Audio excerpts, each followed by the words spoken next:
Cristo el Señor resucitó, su amor fue más fuerte que la muerte. Cristo el Señor resucitó. Palabra y adoración. Un espacio para que escuches la voz de Jesús. La voz de Jesús. Aleluya, aleluya, aleluya al Señor. Aleluya, aleluya, aleluya al Señor. Paz y bien, te habla Fray Alejandro. Una vez más nos encontramos en este remanso de espiritualidad que el Señor nos regala para poder sumergirnos en el misterio de su palabra. Hoy te quiero presentar unas lecturas correspondientes a la fiesta de hoy, esta fiesta del Inmaculado Corazón de María. Ayer celebramos la solemnidad del corazón de Jesús, del amor. Y hoy, como es propio de los hijos, junto al Hijo queremos tener a su madre. Sabes que fue el Papa Pío XII muy sensible a la celebración del amor compartido entre el Hijo y la Madre, el que instituyó esta fiesta del corazón de María. Fue en el año 1944. Qué importante celebrarla con amor, con fe, con esta merecida sensibilidad. Entregarnos para creer como ella. María, por medio de la fe, fue el cauce providencial, fue una madre privilegiada del Verbo encarnado, antes de concebir a su Hijo físicamente en su seno. María es mujer de fe, concibió por la fe. Yo te invito a vivir, a sufrir, a amar como ella. María, que acompañó corporalmente, espiritualmente a su Hijo en su misión salvadora, hizo también una ofrenda de sí misma en este servicio doloroso y gozoso, de fe y de amor. Confiemos, esperemos como ella. María, cuando el Hijo concluyó su obra de redención y subió al Padre, se quedó físicamente entre nosotros, sin el Hijo, sufriendo, gozando, amando, esperando. Su alma estaba místicamente en el cielo y su cuerpo entre nosotros. Qué importante en este día es alabar al Hijo por su madre. Te invito ahora a escuchar una lectura del profeta Isaías, capítulo 61, versículos del 9 al 11. Donde te manifiesta cómo el pueblo desborda de gozo en el Señor por la salvación que le está obrando. Escucha lo que te dice la palabra.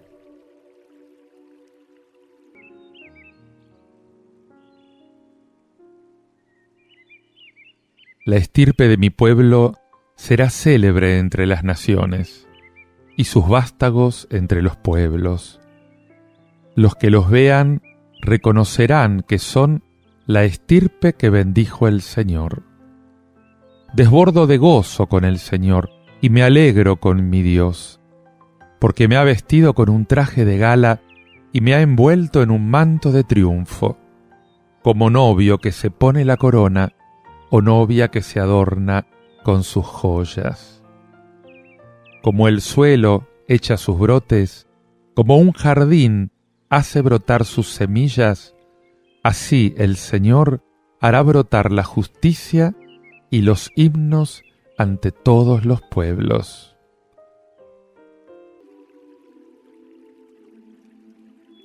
El profeta anuncia su vocación que consiste en un don del Espíritu y que él designa como una unción. Dice: el Espíritu del Señor está sobre mí.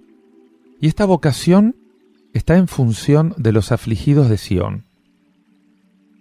Entre estos afligidos cunde el desánimo porque no llega la restauración prometida, o sea, la nueva organización de la comunidad, la reconstrucción.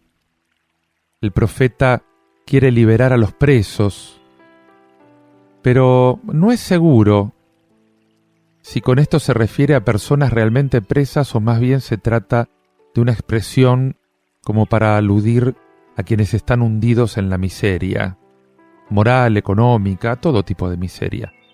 La voz hebrea que se refiere a la liberación es una expresión que justamente se refiere a la liberación en el Sabbat, o sea, en el año jubilar. En cualquier caso, el profeta consuela a los afligidos y les dice que el tiempo del gran cambio va a llegar.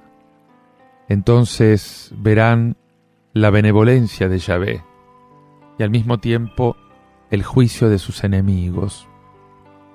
Lo que Isaías anuncia se va a cumplir, creciendo enormemente la comunidad, como un bosque de encinas, y de este modo, dice el capítulo 44, se va a manifestar la gloria del Señor.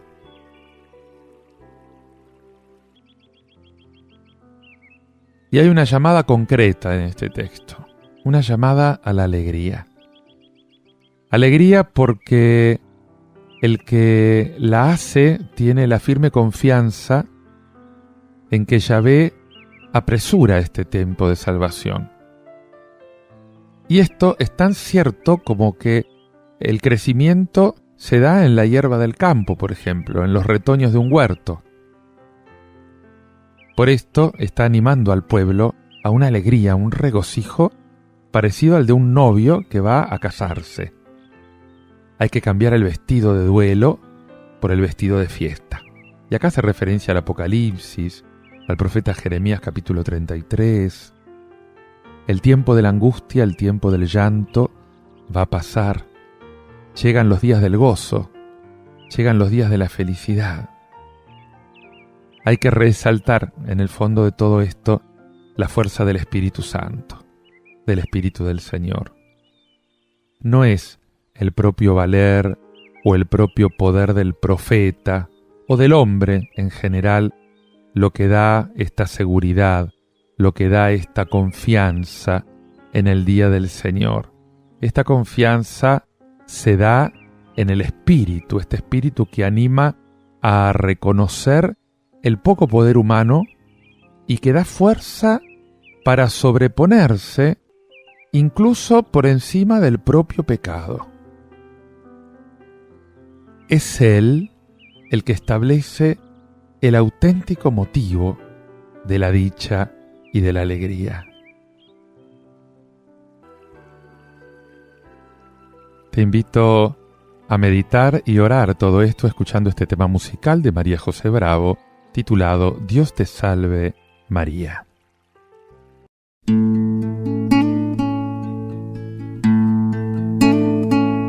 Dios te salve, María, Sagrada María, Señora de nuestro camino. Llena eres de gracia, llamada entre todas para ser la Madre de Dios. El Señor es contigo y tú eres la sierva dispuesta a cumplir su misión. Y bendita tú eres, dichosa te llaman a ti, la escogida de Dios. Y bendito es el fruto que crece en tu vientre, el Mesías del pueblo de Dios, al que tanto esperamos que nazca y que sea nuestro Rey. María, he mirado hacia el cielo, pensando entre nubes tu rostro encontrar, y al fin te encontré en un establo entregando la vida a Jesús Salvador. María, he querido sentirte entre tantos milagros que cuentan de ti. fin te encontré en mi camino, en la misma vereda que yo. Tenías tu cuerpo cansado, un niño en los brazos, durmiendo en tu paz. María, mujer, que regalas la vida sin fin. Tú eres Santa María, eres Nuestra Señora, porque haces tan nuestro al Señor. Eres Madre de Dios, eres mi tierna Madre y Madre de la humanidad. Te pedimos que ruegues por todos nosotros, heridos por tanto pecar, desde hoy hasta el día final de este peregrinar.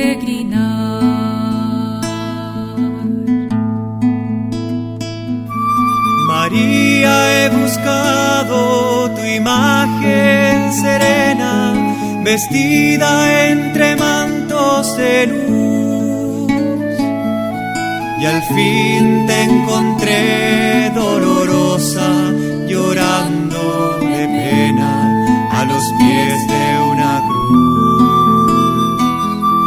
María, he querido sentirte entre tantos milagros que cuentan de ti, y al fin te encontré en mi camino, en la misma vereda que yo. Tenías tu cuerpo cansado, un niño en los brazos, durmiendo en tu paz. María, mujer, que regalas la vida sin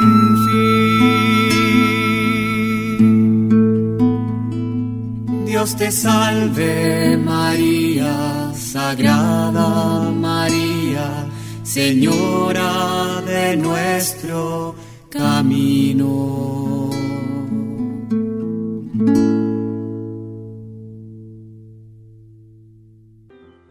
Te invito ahora a que escuches este Evangelio tomado del Evangelio de San Lucas, capítulo 2, versículos 41 al 51, que dice así. Los padres de Jesús solían ir cada año a Jerusalén por las fiestas de Pascua. Cuando Jesús cumplió 12 años, subieron a la fiesta según la costumbre, y cuando terminó se volvieron, pero el niño Jesús se quedó en Jerusalén sin que lo supieran sus padres. Estos, creyendo que estaba en la caravana, hicieron una jornada y se pusieron a buscarlo entre los parientes y conocidos. Al no encontrarlo, se volvieron a Jerusalén en su busca. A los 3 días lo encontraron en el templo, sentado en medio de los maestros, escuchándolos y haciéndoles preguntas. Todos los que le oían quedaban asombrados de su talento y de las respuestas que daba. Al verlo, se quedaron atónitos, y le dijo su madre: «Hijo, ¿por qué nos has tratado así? Mira que tu padre y yo te buscábamos angustiados». Él les contestó: «¿Por qué me buscaban? ¿No sabían que yo debía estar en la casa de mi padre?». Pero ellos no comprendieron lo que quería decir. Él bajó con ellos a Nazaret y siguió bajo su autoridad. Su madre conservaba todo esto en su corazón.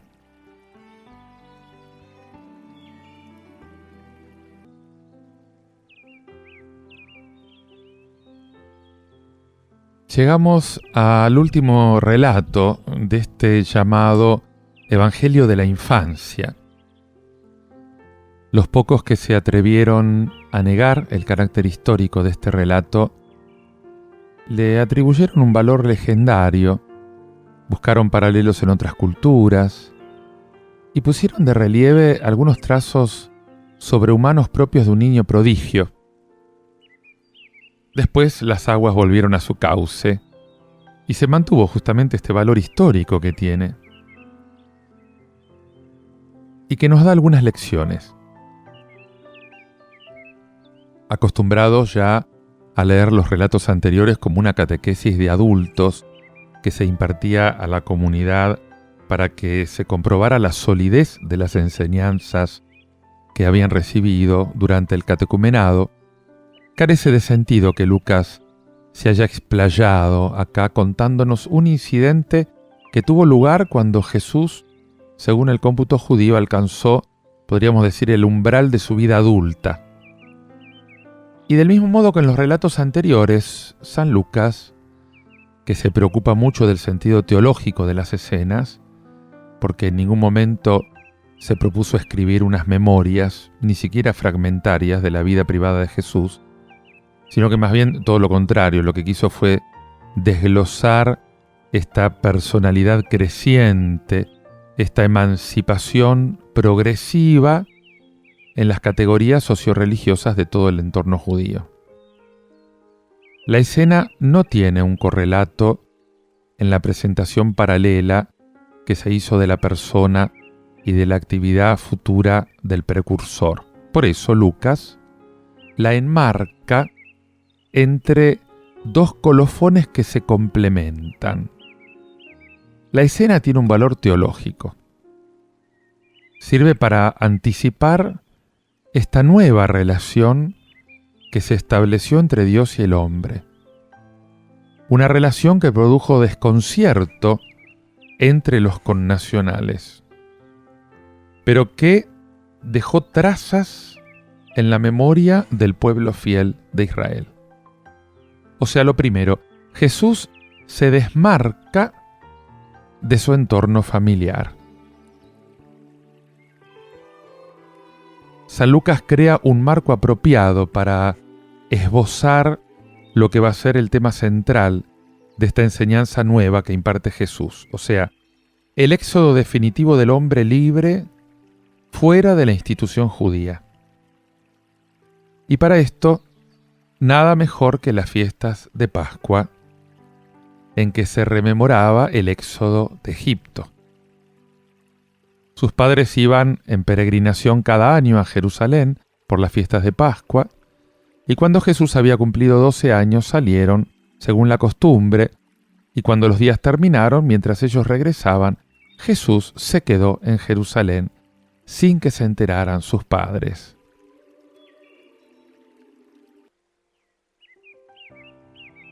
María y José, cumplidores de la ley, observaron este período prescripto, 2 días como mínimo, y una vez cumplidos los ritos pascuales, regresaron a su pueblo.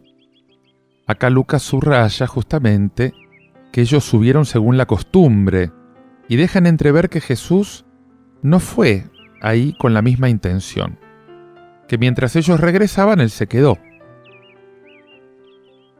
Hay una triple mención de Jerusalén, en un sentido sacral, y esto indica que lo que Lucas quiere enseñarnos tiene que ver con la institución religiosa del judaísmo.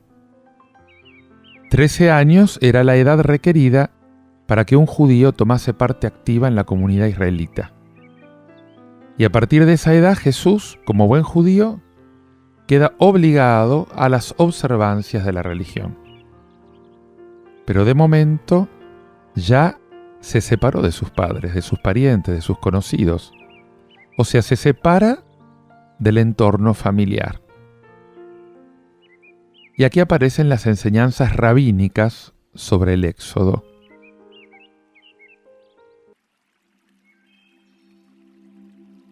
Hay un entredicho.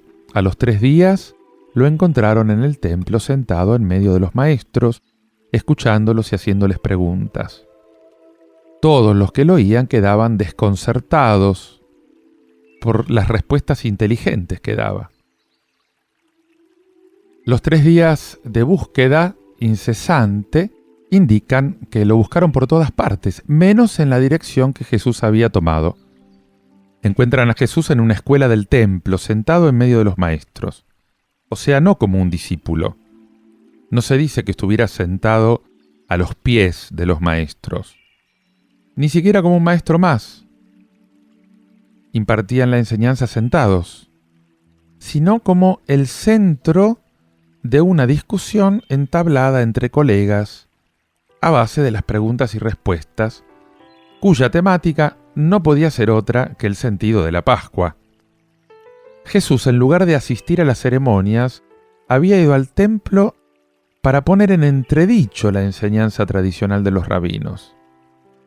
Se muestra como un conocedor de las tradiciones de Israel y evidencia este sentido crítico frente a estas tradiciones. Al mismo tiempo, los maestros judíos, la única ocasión en que Lucas los llama maestros, porque en adelante los va a llamar maestros de la ley, letrados o juristas, le hacen preguntas, pero él va a sembrar el desconcierto entre los maestros. Hace unas respuestas inteligentes que los desconciertan. Lucas acá anticipa esa enseñanza de Jesús en el templo, cuando el Mesías va a declarar caduca toda la enseñanza judía.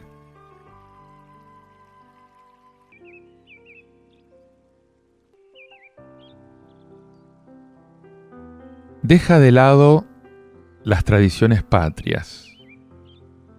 Al verlo quedaron impresionados y le dijo a su madre: «Hijo, ¿por qué te has portado así con nosotros? Mira con qué angustia te buscábamos tu padre y yo». Y él les responde: «¿Por qué me buscaban? ¿No sabían que tenía que estar en la casa de mi padre?». Pero ellos no comprendieron.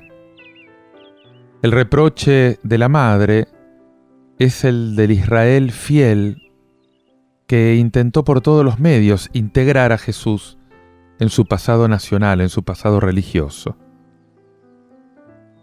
Ese tu padre recalca el vínculo legal y le recuerda a Jesús el papel de José en su educación, el comportamiento ante la ley.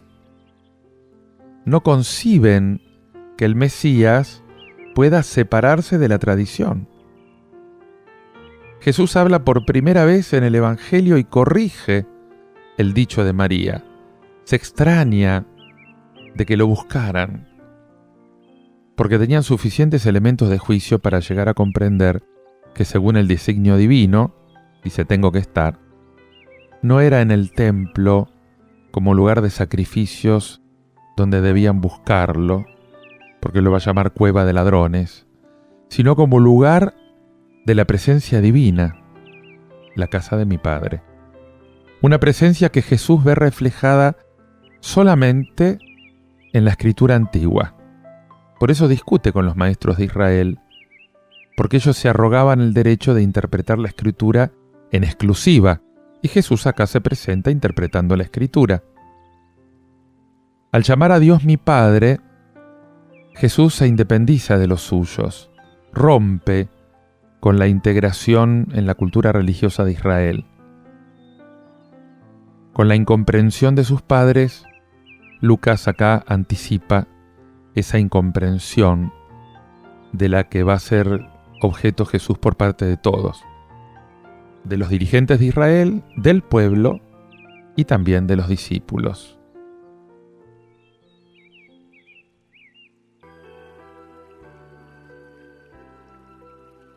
Y hay una larga espera en el anonimato del pueblo. Dice que bajó con ellos, llegó a Nazaret y siguió bajo su autoridad. Y su madre conservaba todo esto en su memoria. Lucas no podía ser más lacónico. Los buscadores de noticias de primera plana van a tener que estrujar su cerebro para conseguir un guión que satisfaga la curiosidad de un público infantilizado.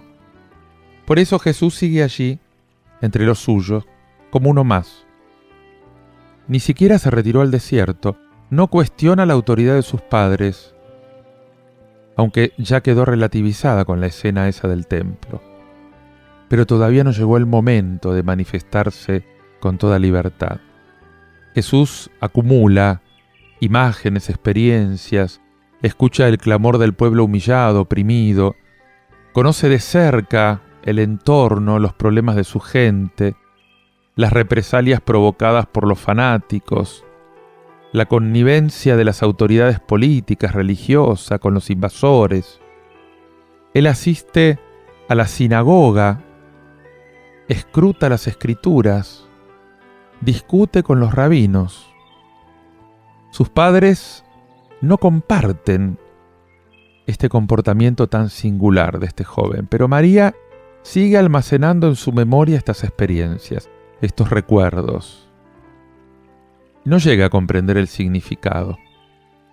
Esa mención de su madre, al principio, en el momento del encuentro, cuando le formula el reproche,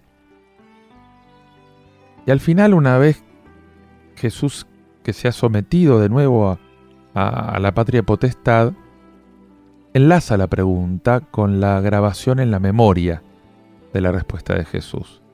Dice: María, aun cuando no comprenda, no se cierra. Más bien, lo guarda en su interior, lo medita, esperando el momento en el que el resto de Israel, al que ella representa como madre del Mesías, acepte, le dé su adhesión a un Mesías que no está sujeto a las tradiciones patrias, porque tiene a Dios como su único Padre.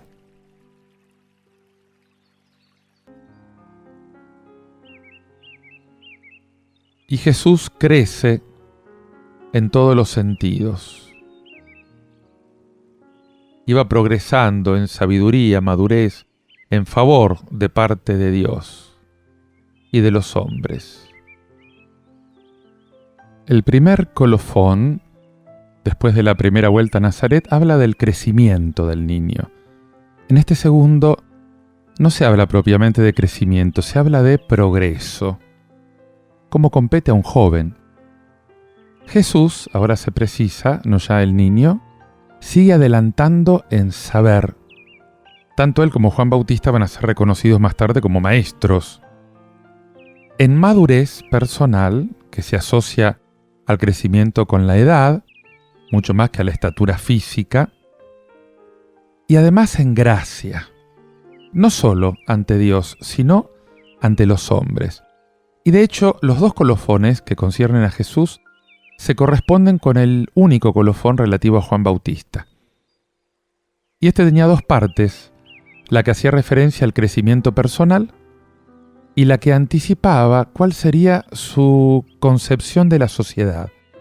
Dice que residía en lugares desiertos. Y además habla del alcance de la misión que tiene. Dice su presentación ante Israel. El primer colofón resume el crecimiento personal de Jesús, en términos muy parecidos al de Juan, pero no adelanta nada respecto al futuro.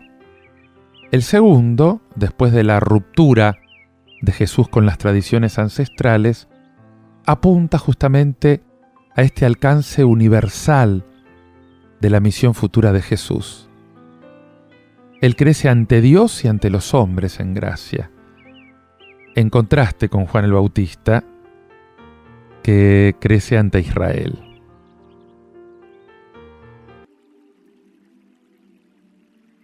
Se dice que su madre conservaba cuidadosamente estas cosas en su corazón. El verbo, en realidad, más que conservar, significa guardar o más que nada meditar, rumiar. Algo que se atesora pero que se lo va como masticando, como elaborando. Y el sustantivo traducido por cosas significa más bien dichos, hechos, palabras, acontecimientos.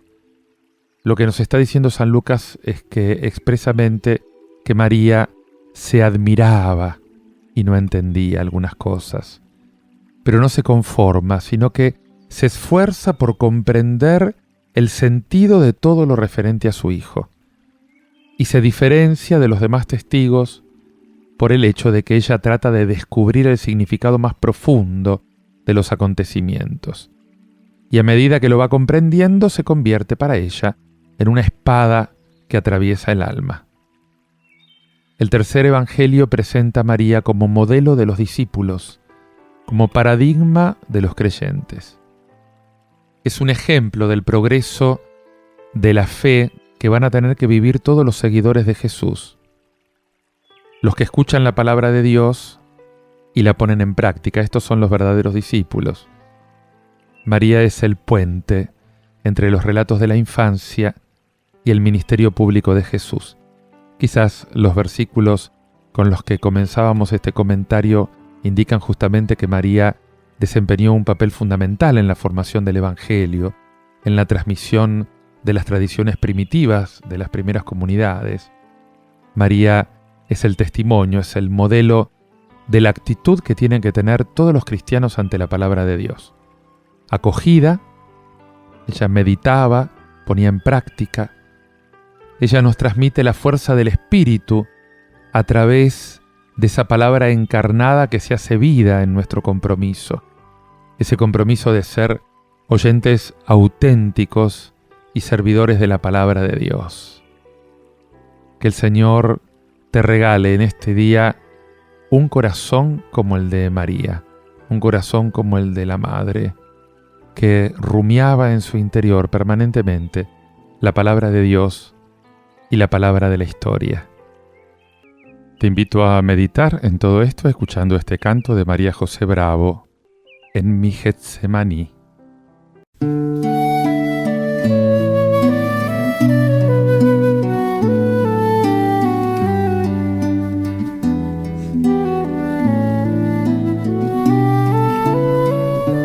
Para que mi amor no sea un sentimiento, tan solo un deslumbramiento pasajero,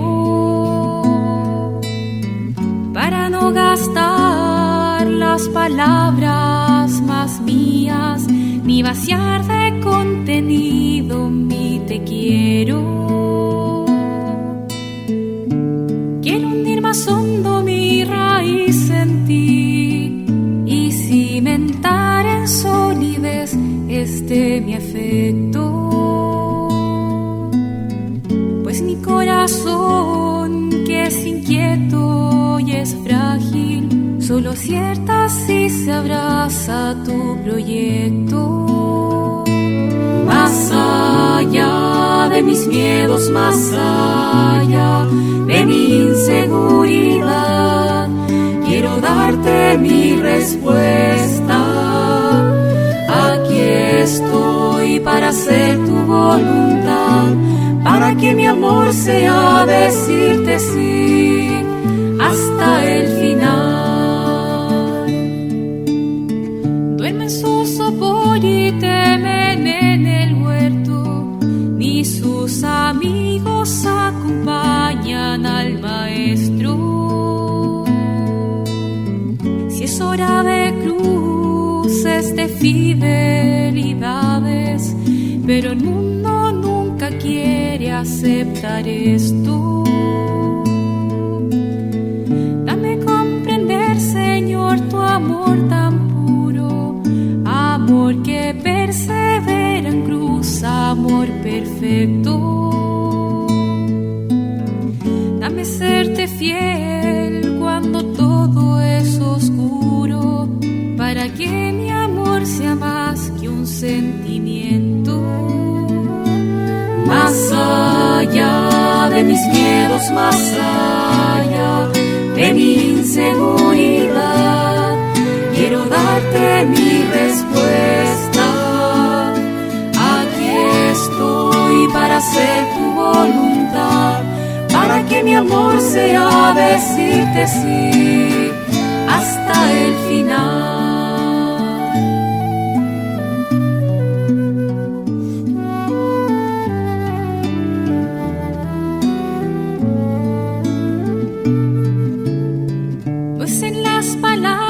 Ni es en las promesas donde la historia tiene su motor secreto. Solo es el amor en la cruz madurado, el amor que mueve todo el universo. la vida hoy en tus manos, por sobre mis seguridades y mis miedos. Y para elegir tu querer y no el mío, hazme mi Getsemaní fiel y despierto. Más allá de mis miedos, más allá de mi inseguridad, quiero darte mi respuesta. Aquí estoy para hacer tu voluntad, para que mi amor sea decirte sí hasta el final. Más allá de mis miedos, más allá de mi inseguridad, quiero darte mi respuesta. Aquí estoy para hacer tu voluntad, para que mi amor sea decirte sí hasta el final.